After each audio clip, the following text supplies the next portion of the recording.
లఘుచర్ల అనే గ్రామానికి సంబంధించిన కాంట్రవర్సీ అన్నది ఈ వీడియోలో మీ అందరికీ అర్థమయ్యేటట్టు సింపుల్గా చెప్తా. ఈ కాంట్రవర్సీలో రెండు కోణాలు ఉన్నాయండి. మొదటి కోణం రాజకీయ కోణం, రెండోది కుట్ర కోణం. ఈ రెండు కోణాలు కూడా మనకి అర్థం అవ్వాలి అంటే తప్పకుండా ఈ వీడియోని మొత్తం చూడండి. చూడడమే కాదు, నిజాలు ప్రజలందరి దాకా చేరాలి కాబట్టి వీడియోని లైక్ చేసి మీకు తెలిసిన వాళ్ళందరికీ ఈ వీడియోకి లింక్ని వాట్సాప్ ద్వారా పంపించండి. అందువల్ల వీడియో అనేది వైరల్ అవుతుంది, ప్రజలందరి దాకా నిజాలు చేరుతాయి. ఇక ఎవరైతే మన ఛానల్ని సబ్స్క్రైబ్ చేసుకోలేదో తప్పకుండా సబ్స్క్రైబ్ చేసుకుని వెళ్ళండి. ఇక ఈ లఘుచర్ల కాంట్రవర్సీ అసలు జరిగిందేంటి మనందరికీ తెలుసు. లఘుచర్ల అంటే ఆ చుట్టుపక్కల ప్రాంతాలలో ఫార్మాస్యూటికల్ కంపెనీస్ని తీసుకురావాలి అని చెప్పేసి ప్రభుత్వం అంటే కాంగ్రెస్ ప్రభుత్వం కొన్ని ప్రయత్నాలు చేస్తున్నది. కాకపోతే అక్కడి రైతులు మేము ఫార్మాస్యూటికల్ కంపెనీస్ కోసము భూములని ఇవ్వమని చెప్పేసి తేల్చి చెప్పడం జరిగింది. కాకపోతే ఇక్కడ కుట్రకోణం ఏంటి అంటే స్వయంగా ముఖ్యమంత్రి గారి సోదరుడు ఇందులో ఇన్వాల్వ్ అయ్యి ఎందుకు ఇవ్వరు, మేము డాష్ డాష్ అని చెప్పేసి తిట్టి లాక్కుంటామని చెప్పేసి ఒక కాంట్రవర్షియల్ ఆడియో అంటే ఫోన్ కాల్ కూడా ఆడియో కూడా బయటకు వచ్చింది, మనం అందరం విన్నాం. అంటే దీంట్లో కుట్రకోణం ఉన్నది. ఎవరైనా సరే రైతులు ఆనందంగా భూమిని ఇస్తే అది వేరే పద్ధతి, ప్రభుత్వం రైతులకి కావలసిన డబ్బునిచ్చి కొనుక్కోవచ్చు. కానీ బలవంతంగా భూమిని లాక్కోవడం అన్నది 100% తప్పు. కాకపోతే అక్కడ జరిగింది అదే. రైతులు బాగా కోపం మీద ఉన్నారు. ఆ కోపానికి సంబంధించి రైతులతో మాట్లాడదామని చెప్పేసి వికారాబాద్ కలెక్టర్ గారు ప్రతీక్ జైన్ గారు అక్కడికి వెళ్ళడం జరిగింది. మనందరికీ తెలుసు ప్రతీక్ జైన్ గారు చాలా మంచి అధికారి, ఐఏఎస్ అధికారి. మంచి అంటే ఆయన మాట్లాడే పద్ధతి, ప్రజలకి ఆయన ఇచ్చేటువంటి గౌరవం నిజంగా చాలా మంచిగా ఉంటుంది. నేను కూడా ఆయన పర్సనల్గా చూసిన కాబట్టి చెప్తున్నాను. కాకపోతే అక్కడికి అంటే లఘుచర్లకి కలెక్టర్ గారిని తీసుకొని వెళ్ళడము, అక్కడ కలెక్టర్ గారి మీదనే ఏకంగా దాడి జరగడము, ఆ దాడికి సంబంధించి నిజంగా ఆ విజువల్స్ చూసిన కలెక్టర్ గారు కాకుండా కొడంగల్ డెవలప్మెంట్ అధికారి ఒకరు ఉన్నారు, ఆయనను కూడా దారుణంగా కొట్టడం జరిగింది. కాకపోతే ఇప్పుడు కాంగ్రెస్ పార్టీ అనేది ఏంటి అంటే అక్కడికి కలెక్టర్ గారిని తీసుకువెళ్ళడము, అక్కడ ఈ దాడి చేయడం అన్నది ఇది ప్రీ ప్లాన్గా జరిగినటువంటి కుట్ర. దీని వెనుక బీఆర్ఎస్ వాళ్ళు ఉన్నారు అని చెప్పేసి కాంగ్రెస్ పార్టీ చెప్తున్నది, పోలీసులు కూడా అదే చెప్తున్నారు. కాకపోతే బీఆర్ఎస్ పార్టీ ఏం చెప్తున్నదంటే లేదు రైతులు కోపం మీద ఉన్నారు, రైతులు కావాలని చేయలేదు, అవుట్ ఆఫ్ ఒక ఎమోషన్ ఆ కోపం అన్నది బయటకు వచ్చింది, వాళ్ళు కావాలని చేయలేదు అని చెప్పేసి ఇది ప్రీ ప్లాన్గా జరిగింది కాదు అని చెప్పేసి బీఆర్ఎస్ చెప్తుంది. కాకపోతే మనందరికీ తెలుసు ఐజీ సత్యనారాయణ గారు ఆయన ఒక మంచి అధికారి. అంటే ఆయన ట్రాక్ రికార్డ్ చూస్తే నాకు కూడా చాలా రోజు తెలుసు. ఆయన బయటకు వచ్చి లేదు మా దగ్గర సైంటిఫిక్ ఎవిడెన్స్ ఉంది అని చెప్పేసి చెప్పడం జరిగింది. సైంటిఫిక్ ఎవిడెన్స్ అంటే మేబీ టెలిఫోన్ రికార్డింగ్స్ అవ్వచ్చు, కాల్స్ అవ్వచ్చు, ఎవరితోటి ఎంతసేపు మాట్లాడిరో అవ్వచ్చు, ప్లాన్స్ గురించి డిస్కస్ ఫోన్లో చేసి ఉండొచ్చు. ఇవన్నీ సైంటిఫిక్ ఎవిడెన్స్లో వస్తాయి. అవి ఏంటి ఎవిడెన్స్ అనేది బయటికి చెప్పలేదు సత్యనారాయణ గారు, కానీ ఎవిడెన్స్ ఉన్నాయని మాత్రం చెప్పారు. దీనికి సంబంధించి ఎక్స్ ఎమ్మెల్యే అయినటువంటి పట్నం నరేందర్ రెడ్డి గారిని వీళ్ళు అంటే పోలీసులు అరెస్ట్ చేయడం జరిగింది, రిమాండ్కి జైలుకి పంపించడం జరిగింది. కాకపోతే పట్నం నరేందర్ రెడ్డి గారు కొడంగల్కి సంబంధించిన ఎక్స్ ఎమ్మెల్యే, ఆయన కావాలని చెప్పేసి కలెక్టర్ గారి మీద దాడి చేయించిండు అని చెప్పేసి ఇక్కడ చెప్తున్నారు. ఇక్కడ ఒక ఇంపార్టెంట్ ఒక ఈ అంశం ఉందండి. ఏంటంటే ఇక్కడ ఒక పేరుంది సురేష్ అని చెప్పేసి. అసలు ఈ సురేష్ ఎవరు అంటే అక్కడ అంటే ఆ లఘుచర్ల అనే గ్రామంలో కలెక్టర్ గారితో వాగ్వాదానికి దిగిన వ్యక్తి ఈ సురేష్ అన్నది ఏంటంటే ఇక్కడ భూములు ఉన్నాయి, ఈ భూములన్నీ చెడిపోతాయి, ఫార్మాస్యూటికల్ కంపెనీస్ కెమికల్స్ అది ఇది ఏదేదో సొల్లు చెప్పిండు. కాకపోతే సర్ప్రైజింగ్గా ఐజీ సత్యనారాయణ గారు అసలు సురేష్కి ఇక్కడ భూమి లేదు అని చెప్పేసి ఆయన చెప్పడం జరిగింది. ఆ సురేష్ చెప్పడం వల్లనే ఈ సురేష్ ప్లానింగ్ ప్రకారమే ఇదంతా జరిగింది, కలెక్టర్ గారి మీద దాడి జరిగింది అని చెప్పేసి చెప్తున్నారు. ఆ సురేష్ ఇప్పుడు పరారీలో ఉన్నాడు. సురేష్ ఎక్కడ ఉన్నారు అనే సంగతి ఇంతవరకు పోలీసులు కూడా కనిపెట్టలేకపోయారు. ఇప్పుడు విషయం ఏంటి అంటే మనందరం అర్థం చేసుకోవాల్సిన విషయం ఏంటంటే ఇక్కడ రాజకీయ కోణం అంటే ఎక్కడైతే ఫార్మా సిటీ అని చెప్పేసి బీఆర్ఎస్ పార్టీ ముందుగానే భూమిని అంటే ప్రజల దగ్గర నుంచి భూమిని సమకూర్చుకొని ఇక్కడ ఫార్మా సిటీ కడదామని చెప్పేసి ముందుగా ప్లాన్ చేసుకున్న దగ్గర అక్కడ కట్టకుండా తీసుకెళ్ళి ప్రస్తుతం కొడంగల్ దగ్గరలో ఇప్పుడు ఫార్మా కంపెనీలని పెట్టడం వల్ల జరిగే నష్టం ఏంటంటే ఆల్రెడీ ఇక్కడ తీసుకున్నటువంటి భూములు వేస్ట్ అయిపోతాయి.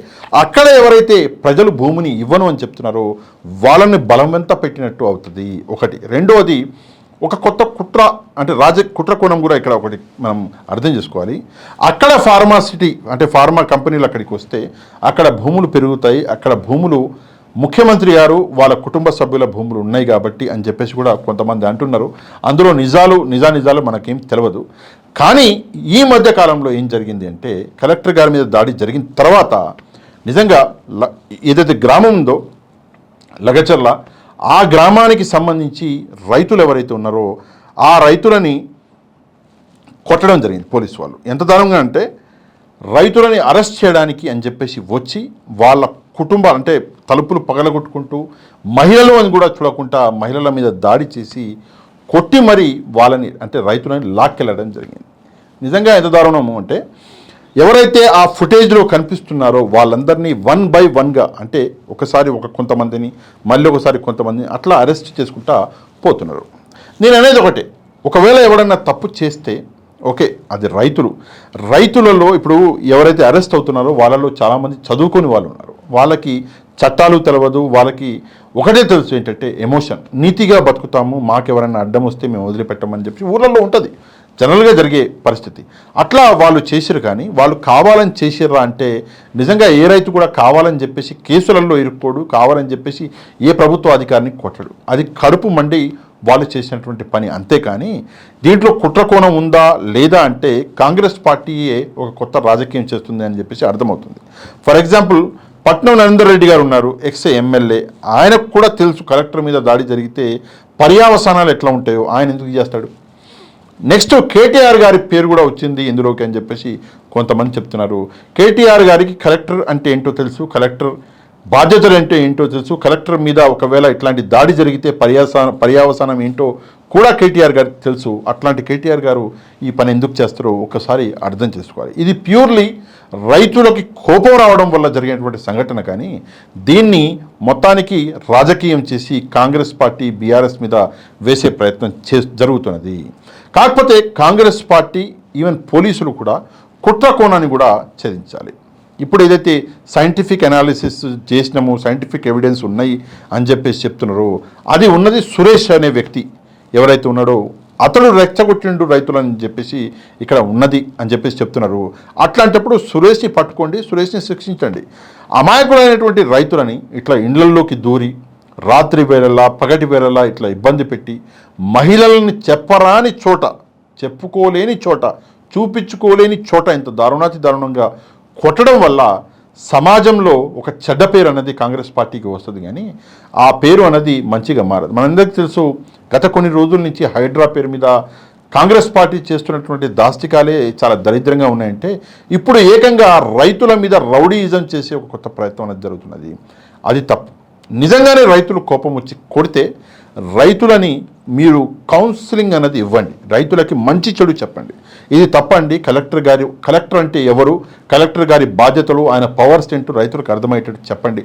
అది వేరే సంగతి. కానీ నిజంగా ఇంత దారుణంగా మహిళల్ని వాతలు వచ్చేటట్టు చెప్పుకోలేని చోటల్లో కొడితే నిజంగా ఒక వీడియో చూసిన నేను, ఒక మహిళ ఆమె చీర ఎత్తి మరీ చూపిస్తున్నది.